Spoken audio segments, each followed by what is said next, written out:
जय श्री राम। आपका स्वागत है हमारे YouTube चैनल मास्टरमाइंड प्यूपल में। आज हम बात करने वाले हैं कुछ जीके के क्वेश्चनों के बारे में। यह क्वेश्चन आपको मध्य प्रदेश में संविदा सहायक शिक्षक वर्ग 3 के पेपर में काम आने वाले हैं। तो चलिए वीडियो को स्टार्ट करते हैं। अगर आप हमारे चैनल पर नए हैं तो हमारे चैनल को सब्सक्राइब करें और अगर वीडियो अच्छी लगे तो लाइक करें और ज़्यादा से ज़्यादा शेयर करें। तो चलिए हम वीडियो को स्टार्ट करते हैं। हमारा आज का पहला क्वेश्चन है, निम्नलिखित विकल्पों में से कौन सा विकल्प एक बच्चे की सामाजिक मनोविज्ञान आवश्यकताओं से संबंधित नहीं है? संगति की आवश्यकता, भावनात्मक सुरक्षा की आवश्यकता, नियमित रूप से शरीर से अपसेट पदार्थों का बाहर निकालना, प्रशंसा या सामाजिक अनुमोदन की आवश्यकता। तो आपको इस क्वेश्चन का आंसर कौन सा लगता है, हमें कमेंट करें। हमारे पहले क्वेश्चन का आंसर है नियमित रूप से शरीर से अपशिष्ट पदार्थों का बाहर निकलना। तो हम दूसरी क्वेश्चन की तरफ बढ़ते हैं। सूझ द्वारा सीखने की सिद्धांत का प्रतिपादन किया। हमारा पहला ऑप्शन है बुधवार, दूसरा ऑप्शन है पावला, तीसरा ऑप्शन है थार्नडाइक और चौथा ऑप्शन है कोहलर। तो हमारे इस दूसरे क्वेश्चन का आंसर है कोहलर। चलिए तीसरे क्वेश्चन की तरफ बढ़ते हैं।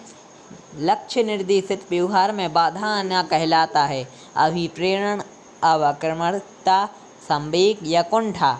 तो हमारे तीसरे क्वेश्चन का आंसर है कुंठा। हमारा चौथा क्वेश्चन है अहम निर्देशित होता है। तो पहला विकल्प है वास्तवता सिद्धांत द्वारा, दूसरा ऑप्शन है सुक्ति सिद्धांत द्वारा, तीसरा ऑप्शन है आदर्शवादी सिद्धांत द्वारा और चौथा ऑप्शन है सामान्य सिद्धांत द्वारा। तो हमारे चौथे क्वेश्चन का आंसर है वास्तविक सिद्धांत द्वारा। हम पांचवें क्वेश्चन की तरफ बढ़ते हैं। ध्यान को केंद्रित करने की आंतरिक दशा है। पहला ऑप्शन है नवीनता, दूसरा ऑप्शन है अवधि, तीसरा ऑप्शन है रुचि, चौथा ऑप्शन है आकार। इसका आंसर है रुचि। हमारा छठवां क्वेश्चन है जिन ध्वनियों के संयोग से शब्दों का निर्माण होता है उन्हें क्या कहते हैं? ध्वनि, प्रतिध्वनि, वर्ण या वाणी। तो आप हमारे छठवें क्वेश्चन को अभी कमेंट कीजिए, जल्दी करें।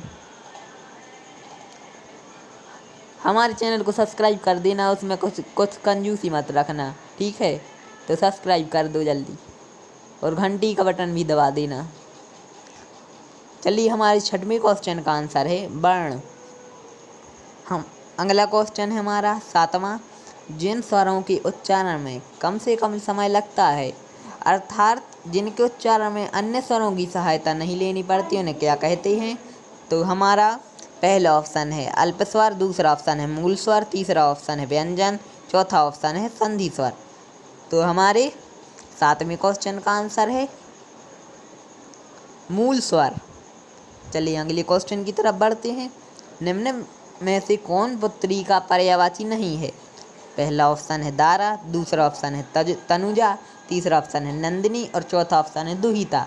तो हमारे आठवें क्वेश्चन का आंसर है दारा। मैं अब धीरे धीरे बोलूँगा जिससे आपको जल्दी समझ में आ सके। क्वेश्चन 9 है हमारा जड़ का विलोम शब्द क्या है? तो आपका पहला ऑप्शन है पेड़, दूसरा ऑप्शन है पहाड़, तीसरा ऑप्शन है चेतन तो और चौथा ऑप्शन है संसार। तो हमारे 9वें क्वेश्चन का आंसर है चेतन। चलिए 10वें क्वेश्चन की तरफ बढ़ते हैं। कल्पना पत्रिका का प्रकाशन किस नगर से होता था? हमारा पहला ऑप्शन है कलकत्ता, दूसरा ऑप्शन है हैदराबाद, तीसरा ऑप्शन है अहमदाबाद और चौथा ऑप्शन है इलाहाबाद। तो हमारे 10वें क्वेश्चन का आंसर है हैदराबाद। हमारा 11वां क्वेश्चन है विशेषण के कितने भेद होते हैं? तो हमारा पहला ऑप्शन है 3, चौथा ऑप्शन है 4 दूसरा ऑप्शन है 4। मैं धीरे धीरे बोल रहा हूँ, आप हमारे चैनल को सब्सक्राइब ज़रूर कर देना, और अगर वीडियो अच्छी आई तो लाइक तो कर ही देना, और आप इस वीडियो को 2-3 बार से ज़्यादा देखना है ताकि आपको पूरे क्वेश्चन समझ में आ जाएं। तो हमारा क्वेश्चन था विशेषण के कितने भेद होते हैं, 3, 4, 2 या 5। तो हमारे 11वें क्वेश्चन का आंसर है 4। निम्न में से कौन सी संधि विच्छेद सही है? तो हमारा पहला ऑप्शन है मही धनेन्द्र, दूसरा ऑप्शन है नदी धनीश, तीसरा ऑप्शन है वधु धन उत्सव, और चौथा ऑप्शन है ए सभी। तो हमारे 12वें क्वेश्चन का आंसर है ए सभी। जली कटी सुनाना मुहावरे का अर्थ है सत्य बोलना, बुरा भला कहना, अपाप्त वचन बोलना या शास्त्र सम्मत कहना। तो हमारे तीसरे क्वेश्चन का आंसर है बुरा भला कहना। हमारा 14वां क्वेश्चन है चा वर्ग का उच्चारण स्थान क्या है? कंठ, तालु, मूर्धा या दांत। तो हमारे 14वें क्वेश्चन का आंसर है तालु। सीखने की प्रक्रिया को प्रभावित करने वाले कारक हैं अनुकरण, प्रशंसा एवं निंदा, प्रतियोगिता या ये सभी। तो हमारे 15वें क्वेश्चन का आंसर है ये सभी। भिगोने के कारण दोलनों की आवृत्ति कैसे बदलती है? तो हमारा पहला ऑप्शन है यह बदलता नहीं है, दूसरा ऑप्शन है यह बढ़ जाता है, तीसरा ऑप्शन है यह घट जाता है, और चौथा ऑप्शन है हल्की भिगोने के कारण बढ़ता है और भारी भिगोने के कारण घटता है। तो इसका सही आंसर है यह घट जाती है। 17वां क्वेश्चन है हमारा सबसे छोटा कार्बन और कार्बन बंद दूरी में पाया जाता है। तो इसका सही आंसर कौन सा है? पहला ऑप्शन है बेंजीन, दूसरा ऑप्शन है हीरा, तीसरा ऑप्शन है ग्रेफाइट, और चौथा ऑप्शन है हमारा एसिटिलीन। तो हमारे 17वें क्वेश्चन का आंसर क्या है बताएं कमेंट में। तो हमारा 17वें क्वेश्चन का आंसर है एसिटिलीन। 18वां वसा और तेल हैं। हमारा पहला ऑप्शन है पॉलीहाइड्रिक अल्कोहल, दूसरा ऑप्शन है ठोस एवं तरल हाइड्रोकार्बन, तीसरा ऑप्शन है लिपिड, और चौथा ऑप्शन है कमजोर कार्बोलिक एसिड। तो हमारे 18वें क्वेश्चन का आंसर है कमजोर कार्बोलिक एसिड।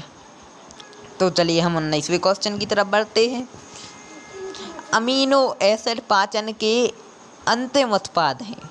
इसका पहला ऑप्शन है वसा, दूसरा ऑप्शन है हार्मोन, तीसरा ऑप्शन है प्रोटीन, और चौथा ऑप्शन है लिपिड। तो हमारे 19वें का सही आंसर है प्रोटीन। विद्युत सेल प्राप्त करने के लिए एक उपकरण है इलेक्ट्रॉनों, दूसरा ऑप्शन है आवेश, तीसरा ऑप्शन है रासायनिक ऊर्जा से विद्युत ऊर्जा, और चौथा ऑप्शन है विद्युत बल। तो हमारे 20वें क्वेश्चन का आंसर क्या है बताइए। हमारे 20वें क्वेश्चन का आंसर है रासायनिक ऊर्जा से विद्युत ऊर्जा। ये देख लें आप एमपी का मॉडल पेपर 2020 पढ़ रहे हैं, समझ में आया? तो हम 21वें क्वेश्चन की तरफ बढ़ते हैं। कौन सी धातु अपने स्वयं के ऑक्साइड की परत द्वारा संरक्षित है? लोहा, चांदी, एल्युमिनियम या सोडियम। तो हमारे इसका सही आंसर चांदी। अब मैं थोड़ी जल्दी बोलूँगा क्योंकि यह वीडियो ज़्यादा ना बढ़े इसके लिए। 22वां क्वेश्चन है पेरिस में वजन एवं माप के ब्यूरो में रखे गए 1 मीटर के मानक रॉड को बनाने के लिए इस्तेमाल किए जाने वाला मिश्र धातु है कॉपर जस्ता, टिन लोहे, प्लेटिनम इरिडियम या फिर निकेल स्कोर्डियम। तो हमारे 22वें क्वेश्चन का आंसर है प्लेटिनम इरिडियम। आज हमारे 30 क्वेश्चन हैं, तो अभी हम 22वें क्वेश्चन पे आते हैं, और आप आखिरी में वीडियो को सब्सक्राइब करके ही जाना, ऐसे मत जाना। चलिए 23वें क्वेश्चन की तरफ बढ़ते हैं। कुत्तों पर उनके प्रयोगों के माध्यम से वातानुकूलित पलटा की खोज किसने की? सिगमंड फ्रायन ने, V.F. स्किनर ने, I.P. पेवलोव ने या कार्ल जंग ने। तो हमारे 23वें क्वेश्चन का आंसर है I.P. पेवलोव ने। चलिए 24वें क्वेश्चन की तरफ बढ़ते हैं। इसकी वजह से थर्मामीटर में पारे के स्थान पर पानी का उपयोग नहीं किया, जैसे गीला या असामान्य तापमान, असामान्य विस्तार, कम दूरी की विशेषताएं या फिर ये सभी। तो हमारे 24वें क्वेश्चन का आंसर है ये सभी। पत्तियों में देखी जाने वाली नसें कार्य करती हैं प्रकाश संश्लेषण का, स्वेद का, या फिर भंडारण का, या फिर प्रवाहकत्व का। तो हमारे 25वें क्वेश्चन का आंसर है प्रवाहकत्व का। चलिए 26वें क्वेश्चन की तरफ बढ़ते हैं। सांप, कछुआ, छिपकली, तगर, मगरमच्छ जंतुओं की किस श्रेणी में आते हैं? मत्स्य, जलस्थलचर, सरीसृप, या फिर पक्षी। तो हमारे 26वें क्वेश्चन का आंसर है सरीसृप। और 27वें क्वेश्चन है हमारा, पीतल, कॉपर और का एक मिश्र धातु है, टिन, एल्युमिनियम, या फिर जस्ता, या फिर क्लोरीन। तो हमारे 27वें आंसर का है जस्ता। हमारा 28वां क्वेश्चन है, संक्रमण रहित धातु कौन सी है? तो हमारा पहला ऑप्शन है कोबाल्ट, दूसरा ऑप्शन है निकेल, तीसरा ऑप्शन है एल्युमिनियम, और चौथा ऑप्शन है लोहा।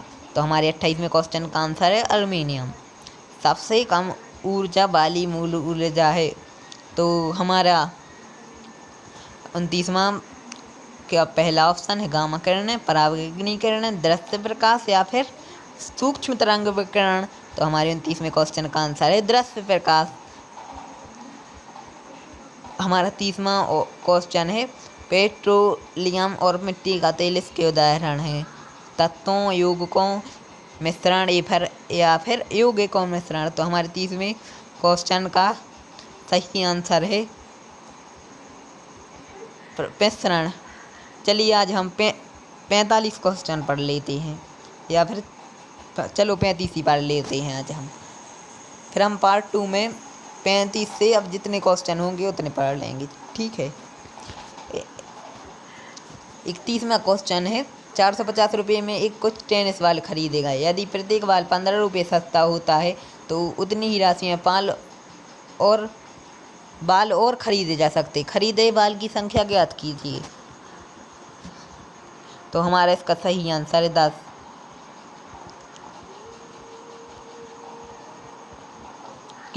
एक वर्ष में 25 अगस्त को अगर बृहस्पतिवार हो तो उस महीने के कितने सोमवार थे? हमारा 32वां क्वेश्चन है, किसी एक वर्ष यानी एक वर्ष में 25 अगस्त को अगर बृहस्पतिवार था यानी गुरुवार था तो उस महीने में कितने सोमवार थे? तो 9 थे, 7 थे, 5 थे, या फिर 1 था। तो हमारे 32वें क्वेश्चन का आंसर है 5। 33वां 505 मीटर लंबा एक खम्मा दीवार के सहारे जमीन के 60 अंश के कोण पर टिका हुआ हो तो खम्मा दीवार से कितनी ऊंचाई पर पहुँचेगा? 20.36 मीटर, 12.99 मीटर, 14 मीटर, या फिर 18 मीटर। तो 33वां का आंसर है 12.99 मीटर। मुकेश और राकेश अच्छा बेचने पर 25% लाभ कमाना चाहते हैं। मुकेश बिक्री पर मूल्य लागत जबकि राकेश यह गणना लाभ से दोनों रुपये किया जा रहा है। अर्जित में अंतर 100 और बिक्री मूल्य दोनों ही मामलों में किया जा रहा है। दोनों माल की बिक्री कीमत पता चला 1500, 1200, 1400 या फिर 2000। तो हमारे 34वें क्वेश्चन का आंसर है 2000। 450 सेबों में 30% सड़ी हुई हैं तो कितने सेब ठीक हैं? आपको इस क्वेश्चन को ऐसे हल करना है कि 450 गुणे 30/100 तो 450 में हम 45 में 3 का गुणा करेंगे तो हमारा आंसर आएगा 5 15 की 5 हाँस लाइए 3 चौके 12 13 135। तो हमारा 35 में का पहला है 135, दूसरा है 140, और तीसरा है 125, और चौथा है 315। तो हमारे इसका आंसर है 135। भोपाल मध्य प्रदेश, भुवनेश्वर।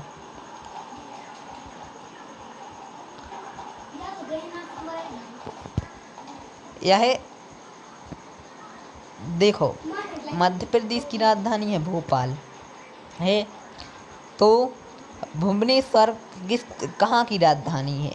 इस 36वें क्वेश्चन में यह लिखा है। तो भुवनेश्वर उड़ीसा की राजधानी है, तो इसका सही आंसर है उड़ीसा। किसी त्रिभुज की भुजाएं 3:4:6 के अनुपात में हैं। त्रिभुज हैं समकोण, न्यून कोण, अधिक कोण, इनमें से कोई नहीं। तो इसका हमारा सही आंसर है अधिक कोण। एक तारा पृथ्वी से लगभग 8.1 गुणित 10⁻13 की घात किलोमीटर दूर है। मान लीजिए कि प्रकाश 3.0 गुणित 10⁵ की घात किलोमीटर प्रति सेकंड की गति से चलता है। ज्ञात कीजिए कि तारे से प्रकाश को पृथ्वी तक पहुंचने में कितना समय लगा। 2.7 गुणित 108, 2.7 गुणित 1011, 7.5 गुणित 104, 7.5 गुणित 103। तो इसका सही आंसर है 2.5 गुणित 108। एक शंकु, एक गोलाई और एक बेलन एक समान आधार वाले हैं और उनकी ऊंचाई भी समान है। तदनुसार उन तीनों में के आयतन का अनुपात क्या होगा। 3:1, 3:7, 3:7:1, 1:3, 1:2:3। इनमें से कोई नहीं। तो इसका सही आंसर है 1:2:3। अब हम 40वां क्वेश्चन पढ़ लेते हैं। ए बी की बहन है। बी की शादी डी से हुई और बी और डी की पुत्री जी है। जी का ए से क्या संबंधित है। इसका पहला ऑप्शन है बहन, दूसरा ऑप्शन है चचेरी बहन, तीसरा ऑप्शन है भतीजी और चौथा ऑप्शन है पुत्री। तो इसका 40वें का सही आंसर है भतीजी। अब हम 41वें क्वेश्चन से पार्ट 2 बनाएंगे जिसको आपको पढ़ना है। तो ठीक है। और आज का हमारा आपसे क्वेश्चन है, ये आप कमेंट में बताना कि जो हम इंग्लिश में औरत से वुमेन कहते हैं उसको वुमेन को सही उच्चारण क्या है। तो ये आंसर आप कमेंट कर दीजिए। अगर आपको वीडियो अच्छी लगी हो तो लाइक करना और हमारे चैनल को सब्सक्राइब तो करके ही जाना और ज़्यादा से ज़्यादा शेयर करना। तो आज की वीडियो इतनी ही है। नमस्ते, जय हिंद, वंदे मातरम, जय श्री राम।